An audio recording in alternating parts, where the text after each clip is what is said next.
नमस्कार, debate central में आपका स्वागत है। मैं हूं अभय किशोर। छत्तीसगढ़ और केंद्र के बीच खाई बढ़ती नजर आ रही है। दरअसल आर्थिक मामलों को लेकर दोनों सरकारें एक बार फिर आमने सामने।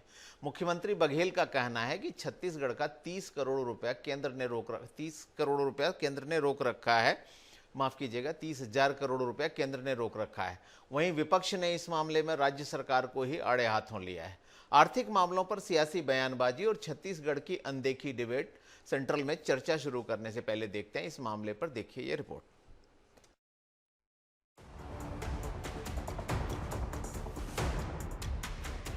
छत्तीसगढ़ सरकार और केंद्र सरकार के बीच एक बार फिर आर्थिक मामलों को लेकर विवाद की स्थिति निर्मित है।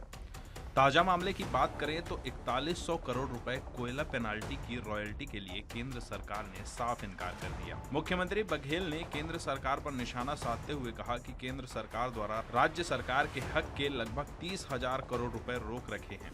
ये उन्हें देना चाहिए। हम उनसे भीख नहीं मांग रहे हैं, यहाँ की जनता का हक मांग रहे हैं।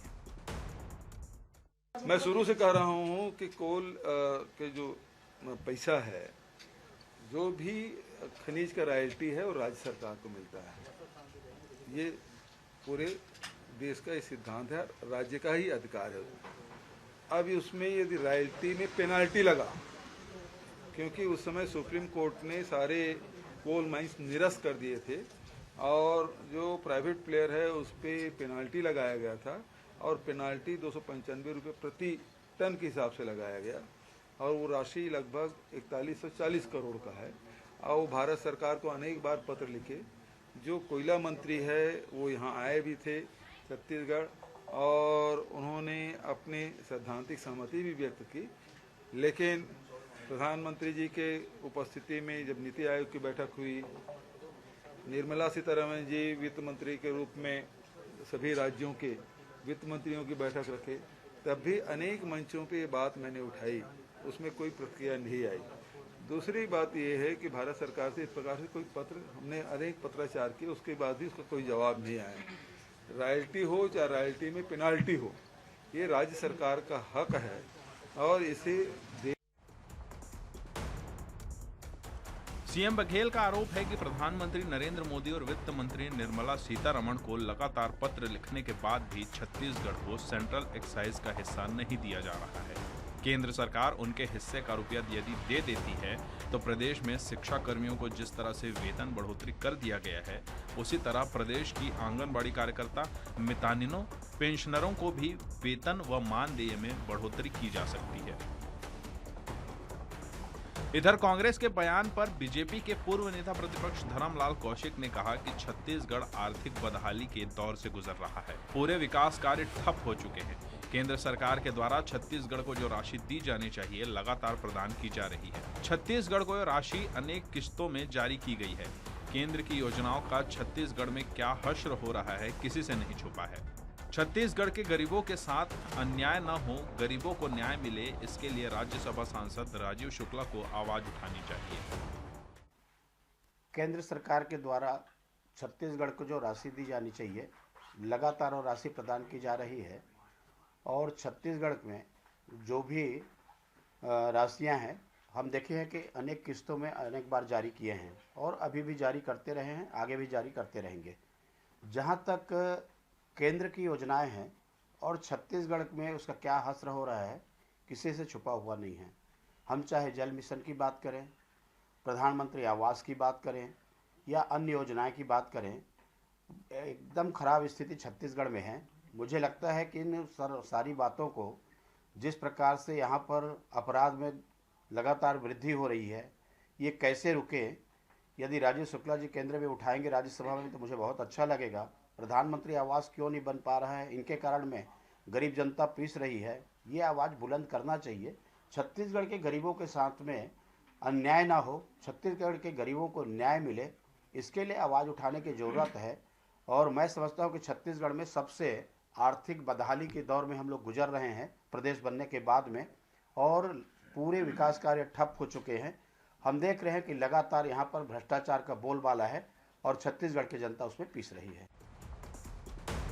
इस तरह प्रदेश की सियासत को केंद्र और राज्य सरकार के बीच आर्थिक मामलों को लेकर हुई बयानबाजी ने सुलगा दिया है। एशियन न्यूज के लिए अंकिता शर्मा की रिपोर्ट। तो राज्य और केंद्र के बीच धन को लेकर जो तनातनी है, इस मसले पर चर्चा करने के लिए मेरे साथ स्टूडियो में 3 खास मेहमान मौजूद हैं। मेरे साथ कांग्रेस नेता अमित श्रीवास्तव जी हैं, बीजेपी नेता राजकुमार राठी जी और साथ ही अर्थशास्त्री लखन चौधरी जी। आप तीनों का डिबेट सेंट्रल में बहुत बहुत स्वागत है। सबसे पहले अमित जी, आपसे ही समझना चाहूँगा, कई सारी धनराशि की मांग केंद्र सरकार से की जा रही है। राज्य सरकार का कहना है कि एक बड़ी रकम 30,000 करोड़ रुपए से ज़्यादा का फंड जो कि राज्य का हक है वो केंद्र सरकार नहीं दे रही। इसमें जो है एनपीएस भी है, जो पुरानी पेंशन योजना अब लागू की गई, तो नई पेंशन योजना का पैसा भी है 17,240 करोड़ रुपये, जीएसटी कंपेंसेशन भी और तमाम मद है। आपका वर्जन क्या है, क्यों केंद्र से पैसा नहीं मिल रहा? देखिए, लगातार अभय जी आप देखेंगे, क्योंकि छत्तीसगढ़ मॉडल लगातार पूरे देश में पसंद किया जा रहा है, तो कैसे इस सरकार को परेशान किया जाए, लगातार इसके प्रयास किए जा रहे हैं। फिर वो चाहे खाद की कमी करवाना, चाहे बारदाना नहीं देना, लगातार एक सिलेवार लिस्ट में प्रस्तुत आपके माध्यम से जनता के बीच में करना चाहता हूं। फिर चाहे जीएसटी के मुआवजे का हो, जिस प्रकार से आज सीएम साहब ने कहा 30,000 करोड़ से ज्यादा हमें केंद्र सरकार से लेना है, और भारत के संविधान में हर राज्य में फेडरल सिस्टम में एक हमें अधिकार है, और कहते हैं कि this is the beauty of our democracy कि राज्य और केंद्र दोनों के अपने अधिकार क्षेत्र हैं। लेकिन मुझे ऐसा लगता है कि सिर्फ इसलिए कि जनता ने अपना प्यार और आशीर्वाद यहाँ पर कांग्रेस सरकार को दिया है, और केंद्र में बैठी हुई निरंकुश सरकार और वहां पर बैठे हुए जो हुक्मरान हैं उन्हें ये पसंद नहीं आ रहा है, और सिलसिला 2018 दिसंबर के बाद से लगातार चलते आ रहा है। फिर चाहे केंद्र की कोई अच्छी योजना हो, उसमें छत्तीसगढ़ को उससे विमुख रखा जाता है। मैंने जैसा कहा, जीएसटी मुआवजे का पैसा, कोयला का जो कोल रॉयल्टी पेनल्टी का पैसा है 4,140 करोड़, चाहे उसको देने की बात हो, कर्मचारियों की पेंशन योजना जो आपने कहा एनपीएस का भुगतान हो, चाहे फिर मनरेगा में जो हिस्सेदारी जो भुगतान जिसको केंद्र को करना है, ये तो कुछ मैंने आपको बताया। उसी प्रकार से आयुष्मान योजना का केंद्र का जो हिस्सा है वो भी छत्तीसगढ़ को नहीं मिल रहा है, और यहाँ के लोगों का कई इलाज सारी में भी योजनाएं तकलीफें आ जिसमें रही कि हैं। केंद्र से या तो धन मिलना है या राज्य की रॉयल्टी का हिस्सा। बिल्कुल बिल्कुल, आपके पास दोबारा आता हूं। राजकुमार जी, सीधा सीधा आरोप राजनीतिकरण का है कि राज्य में सरकार अलग पार्टी की है, केंद्र में अलग पार्टी की है, तो केंद्र राज्य से भेदभाव कर रहा है। रिएक्शन आपका? देखिए अभय जी, मैं समझता हूँ देश को पहली बार ऐसा प्रधानमंत्री मिला है जी, जो पूरे देश की किसी भी राज्य की जनता हो सबके साथ न्याय करना चाहते हैं। और आपने देखा होगा कोरोना काल में देश के प्रधानमंत्री नरेंद्र मोदी जी ने 5 किलो चावल 80 करोड़ देश की जनता को देने का काम किया। छत्तीसगढ़ की जनता के लिए भी हर व्यक्ति के लिए 5 किलो अनाज छत्तीसगढ़ पहुंचा। लेकिन यहाँ की सरकार ने, कांग्रेस की सरकार ने, भूपेश बघेल की सरकार ने किसी भी गरीब व्यक्ति को केंद्र द्वारा भेजा गया राशन चावल नहीं दिया। अब मैं बात करता हूं अभय जी, वैक्सीनेशन के बारे में भी आपको जानकारी होगी। जब मोदी जी ने वैक्सीनेशन का अधिकार राज्य सरकार को दिया तो बड़े दुर्भाग्य की विषय है, हमारे प्रदेश के मुखिया ने, कांग्रेस की सरकार के मुखिया ने उसमें भी आरक्षण लागू कर दिया कि वैक्सीनेशन आरक्षण के आधार पर होगा। मैं पूछना चाहूँगा अपने साथी प्रवक्ता से, क्या किसी को कोरोना जाति पूछ के होता है? आपने उसमें भी आरक्षण लागू कर दिया, और आरक्षण लागू करने के बाद क्या स्थिति थी मुझे बताने की जरूरत नहीं है। आप किसी में सेंटर में जाएंगे तो इतनी ज़्यादा भीड़ होती थी कि लोगों को वैक्सीनेशन नहीं हो पा रहा था। जब इस व्यवस्था की जानकारी की इतनी ज़्यादा यहाँ पर अव्यवस्था फैली है, सेंट्रल को ही, केंद्र को ही, मोदी जी को राजकुमार ही। जी, अभी जो मुद्दा है ना, वो मुद्दा दरअसल 2-3 मसलों पर केंद्रित है। एक तो जो है नई पेंशन योजना बनाम पुरानी पेंशन योजना का। राज्य सरकार मांग कर रही है कि चूंकि हमने अपनी पुरानी पेंशन योजना लागू कर दी है, इसलिए जो न्यू एनपीएस का पैसा एनएसडीएल में जमा है वो 17,240 करोड़ रुपया लौटाया जाए। केंद्र वो पैसा नहीं दे रहा, कह रहा है कि नहीं देंगे। दूसरा मसला जो ज़्यादा महत्वपूर्ण है, जिस पर मैं अपने जो अर्थशास्त्री हैं लखन चौधरी जी से भी राय लूँगा, वो है कि एडिशनल लेवी, जो कोल ब्लॉक पर एडिशनल लेवी का पैसा है। आपको याद होगा कि सुप्रीम कोर्ट ने 24 सितंबर 2014 को जो 42 कोल ब्लॉक 14 जुलाई 1993 से लेकर 31 मार्च 2011 के बीच में आवंटित किए गए थे उनको रद्द कर दिया था। लेकिन साथ ही उसने ये भी कहा था कि जो एक्सट्रैक्शन है वो 31 मार्च 2015 से रुकेगा और इस बीच में जो कोयला निकाला गया उस पर 295 रुपये प्रति टन एडिशनल लेवी ली जाए। अब झगड़ा इस बात का है कि जो एडिशनल लेवी ली गई है उसमें छत्तीसगढ़ के भी 8 कोल ब्लॉक हैं। अब उसका जो 4100 करोड़ के 4100 करोड़ से ज़्यादा की रकम है, 41 अगर मैं एग्जैक्टली बोलूं तो 4169.86 करोड़ यानी 4169 करोड़ 86 लाख, ये पैसा केंद्र नहीं दे रही है। विवाद इस पर है, ये पैसा क्यों नहीं मिल रहा राज्य को? देखिए अभय जी, पैसा तो छत्तीसगढ़ को लगातार मिल रहा है, भले ठीक है किस्तों में मिल रहा है, और हमारे मुख्यमंत्री जी झूठ बोलने में माहिर है। अगर मैं समझता हूँ झूठ की स्पर्धा होती तो हमारे प्रदेश के मुखिया को प्रथम स्थान मिलेगा। लगातार भ्रम फैलाने का काम आप देखते हैं। यानी आप ये कहना चाहते हैं ये पैसा नहीं है? 11,000 करोड़ रुपए किसने लौटाया? मैं साथी प्रवक्ता से पूछना चाहूंगा।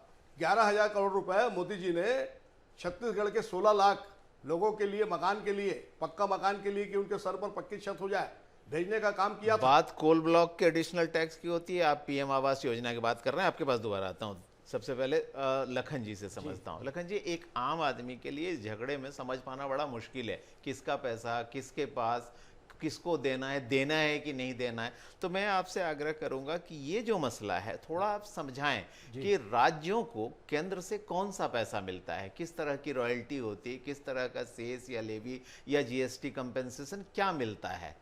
जी बिल्कुल, देखिए अभी हम लोग सुन रहे थे कि कांग्रेस जो है वो कह रही है कि लगभग 30,000 करोड़ रुपया जो है केंद्र सरकार से लेना है, लेकिन भाजपा जो है या विपक्ष जिसको हम कहें वो पूरी तरह से नकार देती है कि कुछ भी पैसा लेना नहीं है। तो चाहे वो जीएसटी का मामला हो, चाहे कोल ब्लॉक का मामला हो, देखिए वित्त आयोग जो केंद्र की होती है वो भी इस तरह की समिति बनाती है और पैसे का जो आवंटन करती है उसको मामले को लेकर भी कई बार टकराव की स्थिति जो है निर्मित होती है। देखिए सबसे बड़ी दुविधा अभय जी इसमें ये है कि चाहे राज्य सरकार के किसी भी, चाहे वो बजट में हो चाहे आर्थिक समीक्षा में हो, इस तरह के जो पैसे के लेन देन के जो मामले होते हैं उसको स्पष्ट रूप से कहीं पर भी दिखाया नहीं जाता। और इस चीज को लेकर अभी संसद में भी 4 दिन पहले जो है चिंता व्यक्त की गई थी कि जो राज्य सरकारें होती हैं वो इन चीजों को राज्य के बजट में दर्शाती नहीं है, इसलिए इन पैसे के जो रकम है जिसको हम कहें कि उसको लेकर बड़ी दुविधा की स्थिति हमेशा रहती है कि कितना लेना है राज्य सरकार को केंद्र से और केंद्र सरकार को राज्यों को कितना देना है। तो ये बहुत पेचीदा मामला होता है, आर्थिक मामला, जैसा कि आपने भी कहा कि 4100 करोड़ रुपया करीब जो है कोयला आवंटन का लेना है। इसी तरह से जीएसटी का भी सरकार हमेशा कहती रहती है कि 16,000 करोड़ इसमें मैं एक बार और आपसे समझना चाहूंगा लखन जी, जो राज्य सरकार ने इस मामले में सुप्रीम कोर्ट में भी चुकी याचिका आर्टिकल 131 में लगा रखी है कि उसका कहना है कि जो एडिशनल लेवी सुप्रीम कोर्ट ने कहा है वो बेसिकली कंपेंसेशन है, और चूंकि नुकसान राज्य सरकार को हुआ है इसलिए इस पैसे पर उसका हक है। केंद्र की दलील ये है कि ये जो लेवी हमने वसूली है वो coal mines special provision act 2015 और उसके साथ रूल 18 जो है coal mines special provisions rule 2014 के तहत वसूली है, और इस पर राज्य का अधिकार नहीं है, हम राज्य को नहीं देंगे।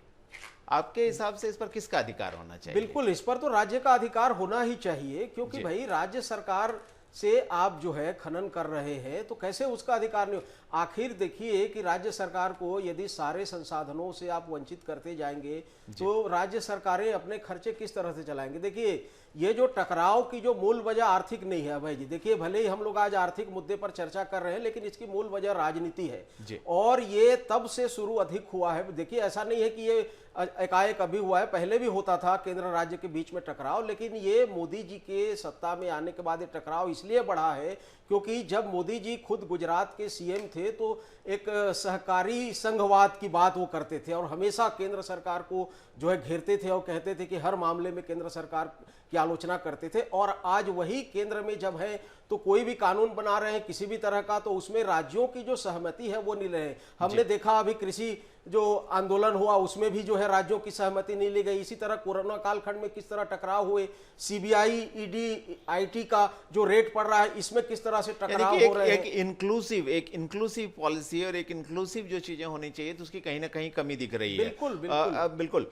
अमित जी, जो पैसे की बात हो रही थी, आपने अभी अर्थशास्त्री को भी सुना, लखन चौधरी जी को, उनका कहना था राज्य का वाजिब हक। मामला ऑलरेडी चूंकि सुप्रीम कोर्ट में है तो निश्चित तौर पे इसका निर्णय भी सुप्रीम कोर्ट को ही करना है। लेकिन कुछ और मद हैं जिसमें पैसे की मांग आप कर रहे हैं, जैसे 1204 करोड़ रुपए फूड सब्सिडी का है। इसी तरह से जो सेंट्रल सिक्योरिटी फोर्सेज यहाँ डिप्लॉयड हैं उन पर जो खर्च किया गया है, मुख्यमंत्री ने उसकी भी मांग केंद्र से की है 1288 करोड़ की। अन्य जो सुरक्षा बल हैं उन पर भी जो खर्च हुआ है वो 313 करोड़ की भी बात हो रही है। सेंट्रल एक्साइज के हिस्से की बात हो रही है। तो कुल कितनी रकम है? देखिए, आज मुख्यमंत्री जी ने कहा 30,000 करोड़ से ज्यादा की हमें केंद्र से लेना है, लेकिन मैंने आपसे कहा ना कि ये तो सिलसिला उस दिन ही चालू हो गया था जब छत्तीसगढ़ की जनता का असीम प्यार और आशीर्वाद मिला था और भाजपा की केंद्र की सरकार लगातार हमसे बदला लेने का काम कर रही है। फिर मैंने जैसा कहा कि बारदाने की सप्लाई कम सप्लाई का हो, खाद की कमी हो, एफसीआई के माध्यम से जो उसना चावल लेना था उसमें उन्होंने अंगा डालने का काम किया। और अभय जी, आपको बता दूं कि लगातार हम कहते हैं कि छत्तीसगढ़ की जनता ने 9 सांसद बीजेपी के दिए हैं, लेकिन जब केंद्र की कोई बात आती है, छत्तीसगढ़ के हित की बात आती है, तो वो चुप क्यों रहते हैं, मुझे ये समझ में नहीं आता। आज तक ये समझ में नहीं आया। एक राष्ट्रीय उपाध्यक्ष हैं और 8-9 यहाँ पर सांसद हैं, उसके बाद भी कोई छत्तीसगढ़ की जनता की जब उसके साथ सौतेला व्यवहार करती है केंद्र की सरकार, तो क्यों इतना साह और सहनसा से लोग डरते हैं, मुझे ये बात आज तक समझ में नहीं आई। छत्तीसगढ़ की जनता पूछती है इनसे कि क्या इसी दिन के लिए हमने आपको जिताया था। और मैं आपके माध्यम से बता दूं, एक अहम पॉइंट आपके माध्यम से मैं रेस करना चाहता हूं कि इतना ही नहीं, केंद्र की 5 बड़ी योजना से भी जो केंद्रीय ग्रामीण विकास मंत्रालय ने राज्य सरकार से ग्रामीण आवास का जो अधिकार छीना था और 5 बड़ी योजना जिसमें उससे वंचित रखा गया, one pension, one ration, PM Kalyan, Kisan Samman निधि, केंद्रीय ग्रामीण स्वामित्व योजना और जीएसटी का जो बकाया है, लगातार मैंने जैसा कहा इन 5 बड़ी योजना से तो हमें विमुख रखा गया। मुझे अभय जी ऐसा लगता है, अभी भाजपा के सम्मानित प्रवक्ता राजकुमार राठी जी कह रहे थे कि कोरोना में हमने बहुत अच्छा काम किया, तो साहब आपने कोरोना की याद अगर आपको आई होगी तो गंगा में बहती लाशें भी आपको याद आई होंगी, वो मंजर भी आपको याद आया होगा। और वो मंजर भी आपको याद आया होगा जब आपने ट्रेनें बंद कर दी थी, छत्तीसगढ़ की सरकार ने उनके गंतव्य तक पहुंचाने के लिए उनको चरण पादुका राजकुमार जी आपकी बात का जवाब देना चाहते हैं। राजकुमार जी का जवाब भी सुनते हैं, राजकुमार जी का जवाब भी सुनते हैं। आपके पास फिर आऊंगा, मैं राजकुमार जी का जवाब सुनता हूं। अमित जी, राजकुमार जी जवाब दीजिए। अभय जी, बारदाने की बात कह रहे हैं मेरे साथी प्रवक्ता, अगर आप समय पर ऑर्डर नहीं देंगे तो उसमें मोदी जी क्या करेंगे? वैसे भी बारदाने की सप्लाई मैं साथी प्रवक्ता को और आपको बताना चाहूंगा अभय जी, कलकत्ता की एक जूट मिल है वो करती है। अब ये बात कर रहे हैं कि ट्रेनें क्यों बंद हुई? उस समय जब कोरोना हुआ था तो स्थिति ये थी कि 2 गज की दूरी रखना जरूरी था, प्रिकॉशन लेना जरूरी था। ऐसे समय में अगर ट्रेन चलाते तो पूरे देश में क्या स्थिति होती मुझे बताने की आवश्यकता नहीं है अभय जी। आप खुद देखें कि छत्तीसगढ़ में ना तो हॉस्पिटल में बेड था, ना हॉस्पिटल में वेंटिलेटर था। लेकिन राजकुमार जी, आप भी मानेंगे कि जिस तरह से झटके से पाबंदियां लगाई गई, जो लोग जहां फंसे थे, खासतौर पर प्रवासी मजदूरों की चर्चा करूं तो पूरे देश ने देखा कि किस तरह से लोग छोटे छोटे बच्चों को लेकर पैदल चलते नजर आए सड़कों पर। उससे जो स्थिति पैदा हुई, सरकार क्या उसके लिए तैयार नहीं थी? अबे जी, मैं समझता हूँ चाइना में जब कोरोना आया और उसके बाद मार्च 17 को हमारे यहाँ इसकी शुरुआत हुई, तो मोदी जी ने बहुत क्विक डिसीजन लेते हुए पूरे देश की जनता के हित में निर्णय लिया। और निर्णय लेने में अगर हम देरी करते तो आप तो खुद देखें कि छत्तीसगढ़ में अप्रैल 2020 में क्या स्थिति हुई थी। यहाँ पर कोई इलाज की राज्य सरकार ना कोई बराबर व्यवस्था। राजकुमार जी विषयांतर हो रहा है। अमित जी क्या पूछना चाहते हैं? जी बताइए अमित जी। मैं कहना चाहता हूं, जब तक इन्होंने लॉकडाउन तब तक नहीं लगाया जब तक बिना विधायक के मुख्यमंत्री मध्य प्रदेश में इन्होंने नहीं चुना। मध्य प्रदेश में सरकार गिराई और उसके बाद लॉकडाउन लगाया। तो इसीलिए शायद लोग कहते हैं अभय जी, जब चुना है उसे कत्ल का हुनर देखकर तो क्यों मायूस होते हो लाशों का शहर देखकर। बहती हुई गंगा की वो लाशें आज भी याद है, लेकिन राजकुमार जी शायद उसको याद नहीं करना चाहते। रही बात आपने, मैं आपके माध्यम से बता दूं कि अभी वो बड़ी लंबी तकरीर दे रहे थे, लेकिन जब माननीय सुप्रीम कोर्ट ने कहा कि आपके पास डाटा कितने लोगों की उसमें डेथ हुई है, तो इन्होंने कहा हमारे पास डाटा नहीं है। सुप्रीम कोर्ट ने कहा कि आपको इनको मुआवजा देना चाहिए, तो इन्होंने कह दिया हम मुआवजा नहीं देंगे। उनको इंटरवीन करना पड़ा और कहना पड़ा आपको मुआवजा देना पड़ेगा साहब। तब जाके सुप्रीम बात कोर्ट घूम फिर जब कर उसमें, कोरोना पर चली जाती है। कोरोना पर निर्देशित अभी किया, थोड़ी देर में मैं चर्चा करने भी वाला हूं और उसमें भी विशेषज्ञों के साथ जो है लोगों को मौका दूंगा। राजकुमार जी, एक बड़ा मुद्दा ये है, चूंकि हम बार बार बात फंड की कर रहे हैं, चर्चा कर रहे हैं शेयरिंग ऑफ फंड की, तो आपको याद होगा कि दक्षिण के भी कई राज्य जो हैं शेयरिंग के फॉर्मूले से सहमत नहीं है। उनका कहना है कि उत्तर प्रदेश को जी सेंट्रल एक्साइजेज में जो हिस्सा राज्यों को मिलना चाहिए उसका 1.17 पैसे मिलता है, तो दक्षिण भारत के राज्यों को सिर्फ 0.47%। यहां तक कि कर्नाटक की सरकार की भी शिकायत है, जहां आपकी खुद की भी सरकार है। तो क्या ये भेदभाव है? देखिए, मैं आपसे अभी जी पहले भी कहा जी, और पुनः कह रहा हूं कि मोदी जी पूरे देश की जनता को एक दृष्टि से देखते हैं और छत्तीसगढ़ कोई भारत से बाहर नहीं है और उनकी बहुत सारी योजनाएं हैं। मैं बताना चाहूंगा आपको अभय जी, 210 योजनाएं जो है मोदी जी की चल रही है, लेकिन छत्तीसगढ़ की जनता को यहाँ पर लाभ नहीं मिल रहा है। अमृत मिशन योजना, मैं साथी प्रोफेसर से पूछना चाहूंगा, ये योजना केंद्र की है, मोदी जी की है कि घर घर तक पानी पहुंचे। आज भी 10 अमित जी, आप कह रहे थे, मैं धैर्य से सुन रहा था, आप में नैतिक साहस होना चाहिए बात को सुनने का। अमृत मिशन योजना में अपने साथी प्रवक्ता से पूछना चाहूंगा, छत्तीसगढ़ राज्य में कितना काम हुआ आप बताइए मुझे। अमृत मिशन योजना में आपकी सरकार ने 4 साल में कितना काम किया है, अब अभय जी को जवाब दीजिए।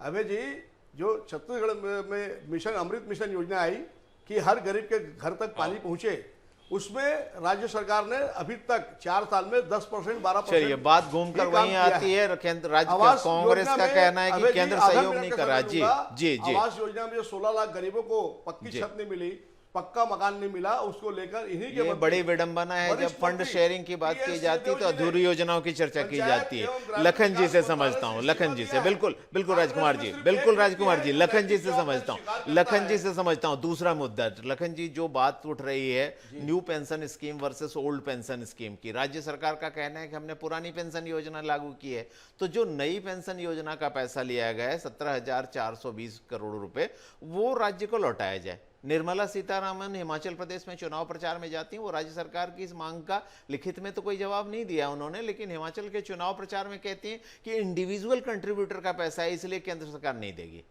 स्थिति क्या है, कानूनी स्थिति क्या है? देखिए, बिल्कुल ये जो है, और बहुत ही इसमें चूंकि राजस्थान, झारखंड और जो है छत्तीसगढ़ 3 ऐसे राज्य हैं जहां पर भाजपा की सत्ता नहीं है, इसलिए, और यहीं पर ओल्ड पेंशन स्कीम लागू की गई है। और अब हिमाचल प्रदेश में भी जिस तरह से सरकार बनी है, उस अब ये तय है कि हिमाचल प्रदेश में भी ओपीएस जो है लागू हो जाएगा। तो इन 4 राज्यों में जिस तरह से एनपीएस का पैसा केंद्र सरकार के पास लटका है, तो ये तो इसकी स्थिति के बारे में तो अभी कुछ भी कहना जो है जल्दबाजी होगी, क्योंकि केंद्र सरकार का रवैया अभी तक तो ये साफ है कि वो देने वाली नहीं है। उन्होंने साफ साफ कह दिया है केंद्र सरकार ने। देखिए, एक और जो बहस हम लोग जो कर रहे हैं कि जो केंद्र राज्य के बीच में टकराव का एक बहुत बड़ा कारण अभय जी ये होता था, पहले जितनी भी योजनाएं होती थी केंद्र सरकार की, जो राज्यों में लागू होती थी, उसकी जो फंडिंग होती थी उसमें केंद्र सरकार का हिस्सा 80% होता था और 20% जो है राज्य सरकारें उसमें अपना योगदान देती थी। मोदी सरकार के आने के बाद क्या हुआ, इसमें भारी परिवर्तन इन्होंने कर दिया कि धीरे धीरे उसको 80 को 70, 65, 60, अब जो है स्थिति ये हो गई है कई दर्जनों योजनाओं में कि केंद्र सरकार का हिस्सा राज्य से कम हो गया है। कई योजनाओं में तो कहा जा रहा है कि 40% जो है केंद्र सरकार देगी, 60%, जैसे प्रधानमंत्री आवास योजना का, जिसका अभी आप अल्टीमेटम जारी हुआ है कि 31 जो है दिसंबर तक यदि इस पर काम चालू नहीं होगा तो इसका सारा जो पैसा है लैप्स हो जाएगा और केंद्र सरकार नहीं देगी। तो इस तरह से विवाद की जो स्थितियां उत्पन्न हो रही हैं उसमें कहीं ना कहीं केंद्र सरकार की मुझे अधिक जो है जिम्मेदारी लगती है। केंद्र सरकार अधिक जवाबदेह है, केंद्र की जिम्मेदारी ज्यादा है। राजकुमार जी, चूंकि हालांकि अब सवाल कोई राजनीतिज्ञ नहीं, एक अर्थशास्त्री आपसे पूछ रहा है और ये मुद्दा है भी, क्योंकि जो कांग्रेस का भी जो बयान है उसका भी वर्जन यही है कि अगर ना प्रधानमंत्री आवास योजना है तो प्रधानमंत्री उसका 80% पैसा दें, राज्य सरकारों पर क्यों दें, और अगर राज्य सरकार उसको धन की कमी से लागू नहीं कर पा रही तो आप योजना रद्द कर रहे हैं। जवाब दीजिए। देखिए अभय जी, 11,000 करोड़ रुपए कोई छोटी रकम नहीं है जी। उस रकम को भेजने का काम केंद्र की मोदी सरकार ने किया, लेकिन राज्य सरकार के इंप्लीमेंट नहीं होने के कारण ये पैसा जो है केंद्र को वापस जा रहा है। ये छत्तीसगढ़ का दुर्भाग्य है। बात सिर्फ 11 लाख 16 लाख गरीब परिवार की नहीं है। एक परिवार में 4 व्यक्ति होता है अभय जी, 64 लाख लोगों को पक्की छत नसीब होती और ये पैसा जब छत्तीसगढ़ में आता जी। तो हर व्यक्ति को रोजगार मिलता, राजमिस्त्री को काम मिलता, कुल्ली को काम मिलता, रेजा को काम मिलता, लोहे वाले को काम मिलता, बढ़ई को काम मिलता, सैनिटरी वाले को काम मिलता, सीमेंट वाले को काम मिलता, लोहे वाले को, गिट्टी वाले को, सबको। मतलब छत्तीसगढ़ में जब ये पैसा आता तो छत्तीसगढ़ में सुख समृद्धि बढ़ती। लेकिन चलिए, कांग्रेस की छत्तीसगढ़ में सरकार सुख के कारण- समृद्धि बढ़ती। अमित जी, एक आखिरी सवाल आपसे, एक मौका आपको सफाई देने का। बीजेपी का कहना है, यानी कि केंद्र की तरफ से आप पर आरोप है, ये है कि आप चूंकि इंप्लीमेंट नहीं कर पाए इसलिए पैसा लौट जा रहा है, अक्षमता का आरोप है, जवाब दीजिए। देखिए, अगर हम अक्षम रहते तो 71 से ज्यादा अवार्ड केंद्र की सरकार हमें नहीं देती। और मुझे लगता है कि छत्तीसगढ़ में जिस प्रकार से हमारी सरकार काम कर रही है, भाजपा पूरी तरीके से मुद्दा विहीन हो गई है और अटकी लटकी और भटकी भाजपा पूरी तरीके से विफलता, हताशा, निराशा और तमाशा बन के रह गई है अभय जी। और मैं आपको बता दूं, छत्तीसगढ़ की जनता सारी चीजों को देख रही है। पहले भी देखी थी, 15 साल बेमिसाल 14 सीटों में लाके छोड़ी थी, और अब सौतेला व्यवहार और अन्याय फिर देख रही है। मुझे लगता है कि अब जो इनकी स्थिति होने वाली है वो कोई भी भाजपा का नेता नहीं सोचा होगा। जी बिल्कुल, एक बहुत संक्षिप्त सा जवाब राजकुमार राठी जी से, क्योंकि आप उंगली अमित उठा जी रहे कह थे तो रहे अपनी हैं बात कि कह भी भारतीय जनता दीजिए। पार्टी मुद्दाविहीन हो गई है। आपने जो 36 वादे कर सरकार बनाई, अमित जी, कोई भी वादा आपने पूरा नहीं किया। ना तो प्रदेश में शराबबंदी 26 वादे हुई, पूरे ना कर 10 लिए, लाख युवाओं को 26 रोजगार वादे। मिला, ना जो 20 लाख संकल्प युवाओं को लिए थे, बेरोजगारी उसका भत्ता कोई मिला, विकल्प ना नहीं किसानों को ढूंढते। पेंशन मिला, भूपेश ना बघेल संपत्ति जी का की राधा हुआ, सरकार है, एक-एक ना वादे पुलिस पूरे वालों कर को रहे आपने हैं। साप्ताहिक छुट्टी आपने दी, तो ना आपने 2003, गरीबों 8 को और मकान का 13 पट्टा दिया। जो भी वादे किए, आपने एक भी वादे इलेक्ट्रिक जनता से पूरा नहीं किए। बिल, नैतिकता के अबे नाते जी, आपको अधिकार नहीं है बिजली इस बिल पर हाफ कुछ करने की बात बात करने कर का। ये सरकार 3, 8 गरीबों और को 13 में आपने जो वादे किए थे, पहले उसका हिसाब जनता को दीजिए। अवैध वसूली कर रही है, संपत्ति का हर अधिकार की बात कर हर बहस की 2004 तरह के बात बाद फिर 4-4, वही हो 5-5 जाती है, हजार बात छोटी मुद्दों से छोटी हट जाती है और एक दूसरे पर आरोप प्रत्यारोप पर बिल्कुल बात घूम के वहीं आ जाती है। जनता हर बार ये सोचकर बैठती है, जनता हर बार ये सोचकर बैठती है उसको नेताओं से जवाब मिलेगा, लेकिन उसे हर बार आरोप प्रत्यारोप सुनने को मिलता है। बिल्कुल राजकुमार जी, बिल्कुल राजकुमार जी, आपकी बात सुनिए। समस्या यही है, जब जनता चाहती है कि उसके नेता संजीदा हों और उसको जवाब दें, तो जवाब के बजाय सिर्फ आरोप प्रत्यारोप की जड़ी। फिलहाल डिबेट सेंटर में एक छोटा सा ब्रेक लेते हैं। आप तीनों मेहमान हमसे जुड़े इसके लिए बहुत बहुत शुक्रिया।